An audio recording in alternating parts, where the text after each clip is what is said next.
What are the abrogating and abrogated verses of the Quran?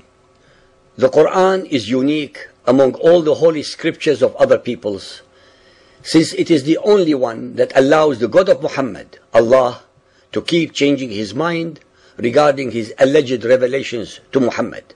Sorry to interrupt. Do you mean that Allah revealed something to Muhammad and later on he changed the revelation? How is it conceivable for any God, any omniscient God, not to know beforehand everything? You're right. As shocking a realization as this is, the fact is nonetheless that Muhammad's Quran contains abrogated and abrogating verses in 71 surahs out of 114, comprising 62.28% of all the surahs of the Quran that have had verses changed, overruled, or deleted. This shows Muhammad's Allah as bereft of foresight, with a fickle mind, and incapable of assessing the weaknesses and strengths of Muhammad or his followers. This is, of course, a blasphemous characterization of any omniscient divinity. Neither in the Hebrew Bible nor in the New Testament are there such verses. The God of Israel is not shown to give one command, one instance, and then changes it either immediately, shortly afterwards, or much later, because he did not realize that it was too onerous to be fulfilled by mere humans. The verse that allows Allah to abrogate was revealed in chapter 2, verse 106, which says, "None of our revelations do we abrogate, or cause to be forgotten, but we substitute something better or similar. Knowest thou not that Allah hath power over all things?" Why would any omniscient God not know beforehand the weaknesses or strengths of his creation? It is unadulterated blasphemy to impugn to the Almighty human weaknesses and vulnerabilities. Why would any Almighty God change his mind and replace earlier ordinances with others? Why would such a God especially replace earlier ones with similar ones? Why similar? Why not reveal the better ones from the very beginning? The reader is entitled to ask such questions that require intelligent and logical answers. Can any Muhammadan Muslim provide any logical answers? Chapter 4, verse 82. Do they not ponder over the Quran? Had it been the word of any other but Allah, they would surely have found a good deal of variation in it.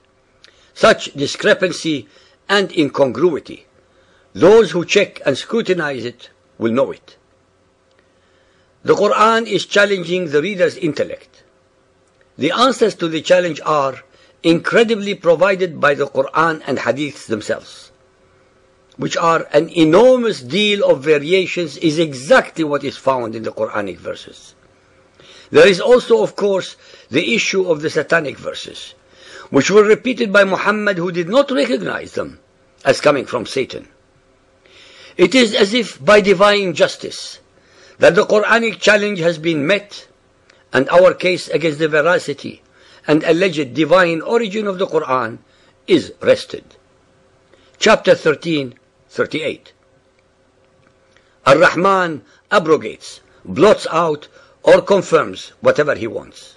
Chapter 16, 101. And when we exchange a verse in place of another verse, and Allah knows very well what he is sending down. The reader should be aware of the incredibly unusual transition in the verse above, from we exchange to and Allah knows.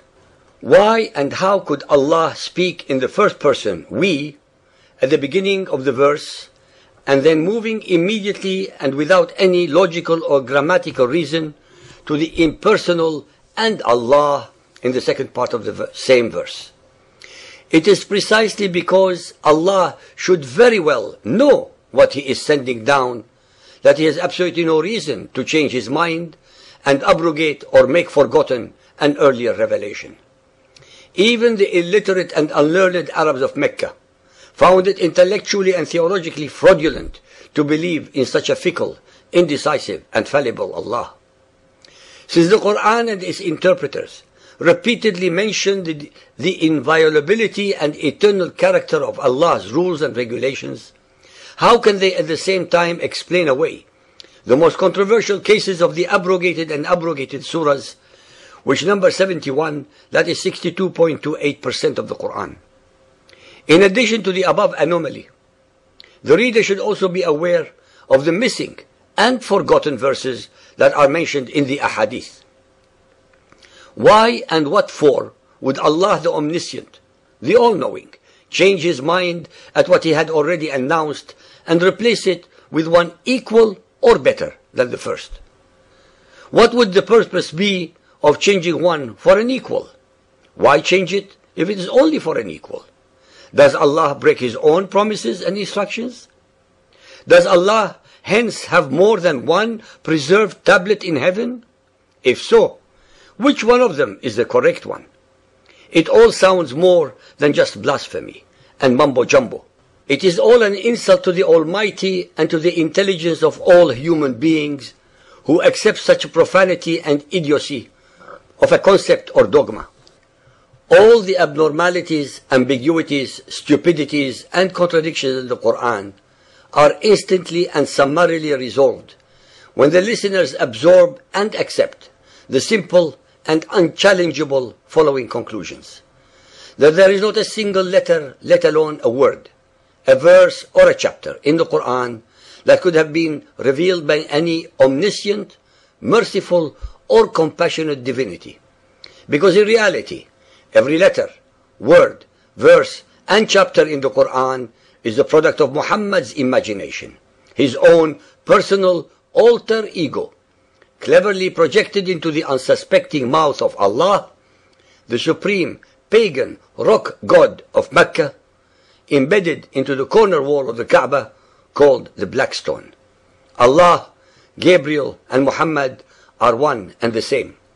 Muhammad used Allah and Gabriel as props to give his alleged revelations a cloak of sanctity and divinity. But in reality, it is all otherwise satanic and totally Muhammad's.